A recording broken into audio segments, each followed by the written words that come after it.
কোনোদিন শুনেছেন জন্মের সাথে সাথেই কোনো মেয়ের বিয়ে ঠিক হয়ে যেতে? এমনটাই আমার হয়েছে। আমার যখন জন্ম হয় তখনই আমার বিয়ের সিলমোহর পড়ে গেছে আমার ফুফাতো ভাইয়ের সঙ্গে, যাকে আমি আজ পর্যন্ত দেখিনি। ঠিক 15 বছর বয়সে বরকে না দেখেই সেই বিয়ে সম্পন্ন হয়। অবাক লাগছে, কিন্তু এটাই নির্মম বাস্তব। তার অনুপস্থিতিতেই তার সাথে আমার বিবাহ হয়েছে, মোবাইল ফোনের মাধ্যমে। তারা দেশের বাইরে থাকে। সে বা আমি কেউ কারোর মুখ আজ পর্যন্ত দর্শন করিনি। মানে আজ পর্যন্ত আমিও তাকে কখনো দেখিনি, সেও আমায় নয়। কিন্তু দেখা না হলেও আমার পরিবার যেন ওর মনের ছাঁচেই আমাকে গড়ে তুলেছে। কেমন করে? কারণ এই সবকিছুর মূলে রয়েছেন আমার দাদাজান। তারই আদেশে আমি হয়ে উঠেছি একটা গুটিমাত্র, যার কাজ কেবল পরিবারের ভাঙা সম্পর্ক জোড়া দেওয়া। আমি, আমার ইচ্ছা, আমার স্বপ্ন সব যেন সেই বন্ধনের স্রোতে ভেসে গেছে। তবু হয়তো একটু স্বস্তি আসতো যদি ছেলেটির সম্পর্কে অন্তত কিছু ভালো শুনতে পেতাম। কিন্তু না, বরং আমার অন্য কাজিনদের মুখে যা শুনেছি তাতে মন আরো ভারী হয়ে ওঠে। সবাই বলে ছেলেটা নাকি ভীষণ জেদি, একরোখা, নিজের মতেই চলে। এ পর্যন্ত বলেই মৌনতা থেমে গেল এক মুহূর্তের জন্য, যেন নিজেরই বলা কথাগুলো তাকে ভিতর থেকে কেঁপে উঠতে বাধ্য করল। তারপর এক ঝলক নিঃশ্বাস ফেলে মৌনতা হেসে উঠল খানিকটা ক্লান্ত হাসিতে। এরপর আবার বলা শুরু করল, সবাই বলে ছেলেদের একটু জেদ থাকেই। আর বিয়ের পর তো বউয়েরই দায়িত্ব স্বামীর সেই জেদকে ভালোবাসার বন্ধনে বেঁধে সঠিক পথে নিয়ে আসা। কিন্তু আমাদের এই নামমাত্র বৈবাহিক জীবনের 3টি বছর পেরিয়ে গেল, তবুও আমাদের মধ্যে কোনো অনুভবের বিনিময়ই হলো না। কোনো ভ্রুক্ষেপ, কোনো চেষ্টাও নয়। একটু থেমে গলায় খানিক কষ্ট জমা করে বলল মৌনতা, দাদাজান ভেবেছিলেন মেয়ের ঘরের নাতির সঙ্গে ছেলের ঘরের নাতনির বিয়ে দিলে হয়তো সেই মেয়ে, আমার ফুপু, দেশে ফিরে আসবে। কিন্তু তিনি ফেরেননি। বরং আমার জন্য প্রস্তাব এসেছিল আমাকে তাদের কাছে পাঠিয়ে দেওয়ার। আর সেই প্রস্তাবে দাদাজান যেন আরো ক্ষুব্ধ হয়ে উঠলেন। তিনি মনে করেছিলেন যেটা হওয়ার কথা ছিল একত্রীকরণ, সেটাই বুঝি হয়ে যাচ্ছে বিচ্ছিন্নতার শুরু। তিনি অভিমানে জেদ ধরলেন আমাকে আর পাঠানো হবে না ওদের কাছে। আর তারাও হয়তো জেদের পথেই হাঁটল, আর কোনো যোগাযোগ করল না। দুই পরিবারের এই অহংকার, অভিমান আর আত্মসম্মানের ঠেলায় মাঝখানে পড়ে গেল আমার জীবনটা। একটা অথই জলে ডুবে থাকা নৌকার মতো হয়ে গেল সব, নির্দেশহীন, দিকহীন, অর্থহীন। আর এই টানাপোড়েনের ভেতর দিয়েই কেটে গেল আমার 3টি বছর, একটানা নিঃসঙ্গতা আর অপেক্ষার সীমানায়। বান্ধবী নিশির পুরো পরিবারের সামনে কথাগুলো বলে থেমে গেল মৌনতা। পুরো পরিবার বলতে নিশি আর ওর মা রওশনারা। সব শুনে এক মুহূর্তের জন্য থমকে গেলেন রওশনারা। তারপর শব্দহীন হাতে সামনে রাখা পানির গ্লাসটা বাড়িয়ে দিলেন মৌনতার দিকে। মৌনতা কোনো কিছু না বলে গ্লাসটা হাতে নিয়ে ঢকঢক করে সবটা গিলে ফেলল। গলার ভিতর জমে থাকা কান্নার দলাটাকে যেন সেই পানির স্রোতেও ভাসিয়ে দিতে চাইল। গলা একটু পরিষ্কার করে আবার বলা শুরু করল সে, ওদের সম্পর্কের জেদাজেদিরা গু নে আমি, একটা মেয়ে, নিঃশেষ হয়ে গেলাম। ছোটবেলা থেকে নিজের ইচ্ছা, অনুভব, স্বপ্ন, সব কিছু ছেড়ে শুধু অন্যের সিদ্ধান্তে হাতের পুতুল হয়ে বড় হয়েছি। তারপর সেই পুতুল হয়েই বসে পড়লাম এক অনিচ্ছাকৃত বিয়েতে। অথচ একটা মেয়ের বিয়ে নিয়ে কত স্বপ্ন থাকে, কত রঙিন কল্পনা। কিন্তু আমি, আচ্ছা, বাদ দিলাম সবকিছু। বিয়ে হলো। কিন্তু বরকে দেখা তো দূরের কথা, তার কণ্ঠস্বরও যেন কোনো অপরিচিত সুর। তবু মনটাকে বোঝাতে চেয়েছিলাম বিয়ের পর হয়তো সব বদলে যাবে। দাদাজান যে স্বপ্ন দেখেছিলেন সেই স্বপ্ন পূরণ হলে আমার জীবনটা হয়তো সহজ হয়ে উঠবে। কিন্তু দাদাজানের স্বপ্ন পূরণ হয়নি। আর সেই না পূরণের দায় যেন টেনে আনলো আমার জীবনের সমস্ত জটিলতা। বিয়ে হয়েও আজও আমি শুধুই একটা মেয়ে। না স্ত্রী, না সঙ্গিনী, না কারো আপন। জীবনটা সহজ হওয়ার বদলে হয়ে উঠল আরো কঠিন। আর আমি থেকে গেলাম কেবলই এক তুরুপের তাস, যার ব্যবহার আছে, মূল্য নেই। মৌনতার কথা শেষ হতেই বান্ধবী নিশি একটু এগিয়ে এলো। চোখে একরাশ প্রশ্ন, কণ্ঠে কৌতূহল আর বিস্ময় মেশানো কাঁপুনির সুর তুলে সে শুধালো, আর ওই ছেলেটা? সে কি কখনো একবারও যোগাযোগ করেনি তোর সঙ্গে? বা চেষ্টাও করেনি? মৌনতা একবার চোখ নামিয়ে হাসল, একটা মলিন, নিস্তেজ হাসি। তারপর নিঃশব্দে মাথা নাড়ল না সূচক ভঙ্গিতে। সে একটা তপ্ত নিঃশ্বাস ফেলে আবার মুখ তুলল, গলায় যেন অভিমান জড়িয়ে আছে। সে তো বাইরের দেশে বড় হয়েছে, বিদেশি হাওয়ায় মানুষ। হয়তো এই সম্পর্ক, এই বিয়ের বন্ধন তার কাছে কোনো অর্থই রাখে না। না রাখলে তো কিছু বলার নেই। কিন্তু যদি এতটুকু মনে করত, এই সম্পর্কের একটা নাম আছে, তাহলে কেবল কৌতূহলের বশেই না হয় একবার চেষ্টা করত আমায় দেখার। একবার শুধু, এই মেয়েটাকে, যার সঙ্গে তার নাম জুড়ে গেছে আজ 3 বছর ধরে। কিন্তু না। হয়তো তার মনেও দাদাজানের মতো এই সম্পর্কটা নামমাত্রই ছিল। রওশন আরা বেগম খানিকটা এগিয়ে এসে মৌনতার পাশে বসলেন।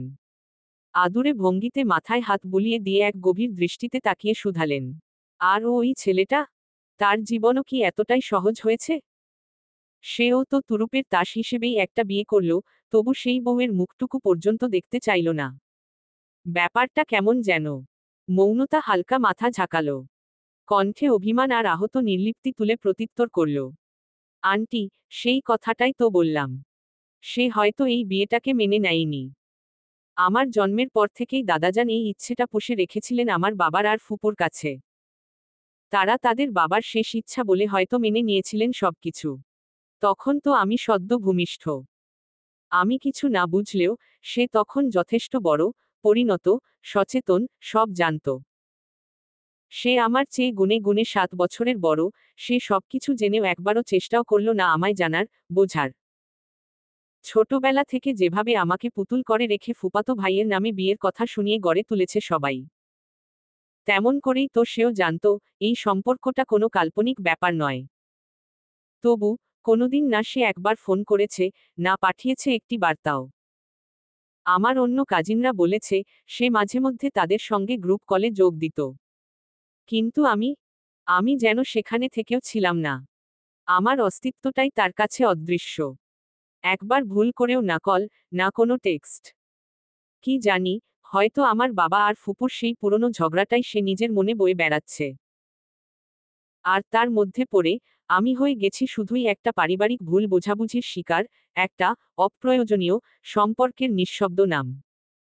তাহলে তুমি কিভাবে নিশ্চিত হচ্ছ, যে সত্যিই ওই ছেলেটার সাথেই তোমার বিয়ে হয়েছে? যে ছেলে বিয়ের পর তো দূরের কথা, কোনোদিন তোমার সঙ্গে যোগাযোগের সামান্য চেষ্টাও করেনি, তোমার সঙ্গে তার বিয়ে। ওর জায়গায় তো অন্য কেউও থাকতে পারে। রওশন আরা বেগমের কণ্ঠে সংশয় আর আশ্চর্যের মিশেল। মৌনতা ধীরে মাথা নাড়ল। গলার স্বরটাও নরম স্থির করে সে জবাব দিল, না আন্টি, অন্য কেউ ছিল না। আমার কাজিনরা তো সেদিনের সেই কলে ছিল, তারা নিজের চোখে ওর কবুল বলা দেখেছে। আমি তাকে না দেখলে ওরা ঠিকই দেখেছে। আর আমি ওকে না দেখলেও, সেদিন প্রথম এবং শেষবারের মতো ওর কণ্ঠস্বর শুনেছিলাম। ঠিক সেই মুহূর্তে, যখন সে কবুল বলছিল। একটা স্পষ্ট, অথচ অচেনা কণ্ঠ, যা শুনেই বুঝে নিয়েছিলাম এটাই সে ছেলে। এই পর্যন্ত বলতে বলতে মৌনতার চোখে জমে উঠল ক্ষীণ জলরেখা। রওশন আরা এগিয়ে এলেন নিঃশব্দে। আদরভরা করুণ চোখে মুখে হাত রাখলেন মৌনতার, আঙ্গুলের আলতো ছোঁয়ায় যেন একটুখানি আশ্রয় দিলেন। তারপর নরম কণ্ঠে কণ্ঠে বললেন, শেষবার বলিস না মা। বিয়ে একটা পবিত্র সম্পর্ক। ভাগ্যের চক্রে তোদের আজ হয়তো দূরত্ব, কিন্তু একদিন না একদিন দেখা হবেই, সেই ছেলের সঙ্গেই। আমি চাই না সেই দেখা হোক। যে ছেলে বিয়ের পরও একটিবার আমার খবর নেওয়ার প্রয়োজন বোধ করেনি, সে ছেলের সঙ্গে আর কখনো মুখোমুখি হতে চাই না আমি। রওশন আরার বুক হঠাৎ ভার হয়ে উঠল। এই মেয়েটা, যে এতদিন এসব মুখ ফুটে কখনো কাউকে বলেনি, সে আজ এতখানি কথা বলল, কেমন নিঃশব্দে সবটা বয়ে বেরিয়েছে এতদিন। কতটা ভার, কতটা চাপ আর অভিমান নিয়ে বেঁচে আছে সে। এই বয়সেই কতটা বাস্তবতা মুখোমুখি হয়ে শিখে নিয়েছে জীবন। দেয়াল ঘড়িতে 6টা বাজার সাথে সাথেই একটানা টিকটিক শব্দে ঘড়ির কাঁটা তার উপস্থিতি জানান দিল। টিক, টিক, টিক। রওশন আরা হঠাৎ চমকে উঠলেন। চিন্তায় তলিয়ে থাকা মন যেন আচমকা কোনো অদৃশ্য ঘাকুনিতে ফিরে এলো বাস্তবে। তিনি ঘড়ির দিকে তাকালেন। তারপর চোখ মেলে জানালার বাইরে দৃষ্টি দিলেন, সন্ধ্যা গড়িয়ে এসেছে অনেকটা। রং বদলে ফেলা আকাশটাকে দেখে হঠাৎই চেহারাটা ফানসে হয়ে উঠল। হায় আল্লাহ! কখন যে এত সময় পেরিয়ে গেল, চোখের পলকে মেয়েটার কথা শুনতে শুনতে সময়ের খেয়াল ছিল না। একটুখানি চুপ করে রইলেন তিনি। মৌনতার চোখের কথা, কণ্ঠের কষ্ট এখনো যেন তার বুকের ভেতর ঘুরপাক খাচ্ছে। এই মেয়েটা, যে বয়সে জীবনকে রঙিন দেখতে চায়, সে বয়সেই যেন ঘিরে আছে ধূসর এক ধোঁয়াশা। আর এই অন্ধকারের পেছনে যার হাত, সে তো মৌনতার সেই দাদাজান। একজন একচ্ছত্র শাসক, যার একটি কথাই শেষ কথা। পরিবারে, সমাজে, উনার অবস্থান এতটাই উচ্চে যে কেউ সাহস পায় না ওর চোখে চোখ রাখার। এই শক্তিধর মানুষের এক সিদ্ধান্তেই একটি মেয়ের জীবন আটকে গেছে মাঝপথে। না সামনে এগোতে পারছে, না পেছনে ফিরতে। রওশন আরা আর এক মুহূর্ত চুপ করে থাকলেন। নিজেকে একটু শান্ত করলেন। মনকে স্থির করলেন। এখন মেয়েটাকে ঘরে ফিরিয়ে দিতে হবে, নিরাপদে। রওশন আরা তড়িঘড়ি করে মুখ ঘুরিয়ে মৌনতার দিকে ডাক ছুড়ে দিলেন। মৌনতা, ওঠ মা। বাড়ি ফিরতে হবে।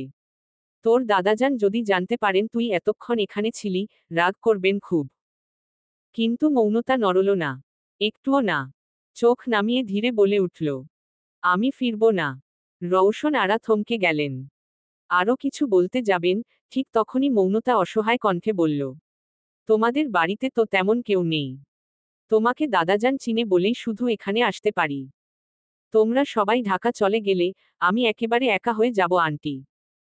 আর একাকিত্ব সহ্য হবে না আমার। প্লিজ, আমাকে তোমাদের সঙ্গে নিয়ে যাও। একটিবার জন্য হলেও। ওর গলার এই অসহায়তা, এই আকুতি, রওশন আরার বুকটা মোচড় দিয়ে উঠল। প্লিজ, দাদাজানকে বোঝাও না আন্টি। তোমরা যদি চলে যাও, আমি একেবারে বন্দি হয়ে যাব। শেষ হয়ে যাব আমি। আমি অনেক পড়তে চাই। তোমাদের বাড়িতে তো এমনিতেই কেউ নেই, চুপচাপ পরিবেশ। আমায় নিতে পারলে আমার স্বপ্নগুলোর সাথে সাথে আমিও একটু হলেও বাঁচব। দাদাজানকে বোঝালে, একটিবার যদি মন থেকে বোঝাও, উনি নিশ্চয়ই রাজি হবেন। রওশন আরা মুখ তুলে তাকালেন মেয়েটার দিকে, চোখে জল আর কণ্ঠে ভাঙা স্বপ্ন। ধীরে জিজ্ঞেস করলেন, তোর দাদা মানবে রে মা? মৌনতা কিছু বলল না। শুধু এক নিঃশব্দ প্লিজ উচ্চারণ করল, একটানা তাকিয়ে থাকল রওশন আরার চোখে। রওশন আরার বুকটা ভার হয়ে উঠল। এই মেয়েটার প্রতি একরাশ মায়া জমে রইল বুকের ভেতর। কিন্তু তবু, তিনি কি করবেন? এই মেয়েটার ভাগ্য তো বাধা পড়ে আছে এক অবিচল, শক্ত মানুষ, তার দাদাজানের আদেশে। আর সেই দাদাজান তো এত সহজ নন। চলবে ইনশা আল্লাহ। পরবর্তী পর্ব পেতে চ্যানেলটি সাবস্ক্রাইব করুন।